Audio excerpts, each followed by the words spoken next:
انس رضی اللہ تعالی عنہ روایت کرتے ہیں کہ رسول اللہ صلی اللہ علیہ وسلم نے ایک مرتبہ اپنے کپڑے میں تھوکا۔ صحیح بخاری حدیث نمبر 241۔ رسول کریم صلی اللہ علیہ وسلم نے فرمایا کہ پینے کی ہر وہ چیز جو نشہ لانے والی ہو حرام ہے۔ صحیح بخاری حدیث نمبر 242۔ سہل بن سعد ساعدی سے سنا کہ لوگوں نے ان سے پوچھا، اور میں اس وقت سہل کے اتنا قریب تھا کہ میرے اور ان کے درمیان کوئی دوسرا حائل نہ تھا، کہ رسول اللہ صلی اللہ علیہ وسلم کے احد کے زخم کا علاج کس دوا سے کیا گیا تھا۔ انہوں نے کہا کہ اس بات کا جاننے والا اب مجھ سے زیادہ کوئی نہیں رہا۔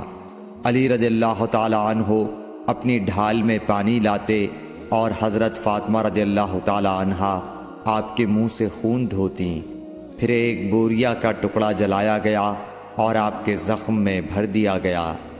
صحیح بخاری حدیث نمبر 243۔ ابو بردہ اپنے باپ سے نقل کرتے ہیں کہ میں ایک مرتبہ رسول کریم صلی اللہ علیہ وسلم کی خدمت میں حاضر ہوا تو میں نے آپ کو اپنے ہاتھ سے مسواک کرتے ہوئے پایا، اور آپ کے منہ سے او کی آواز نکل رہی تھی، اور مسواک آپ صلی اللہ علیہ وسلم کے منہ میں تھی جس طرح آپ قے کر رہے ہوں۔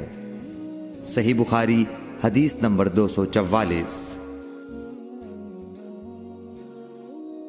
رسول کریم صلی اللہ علیہ وسلم جب رات کو اٹھتے تو اپنے منہ کو مسواک سے صاف کرتے۔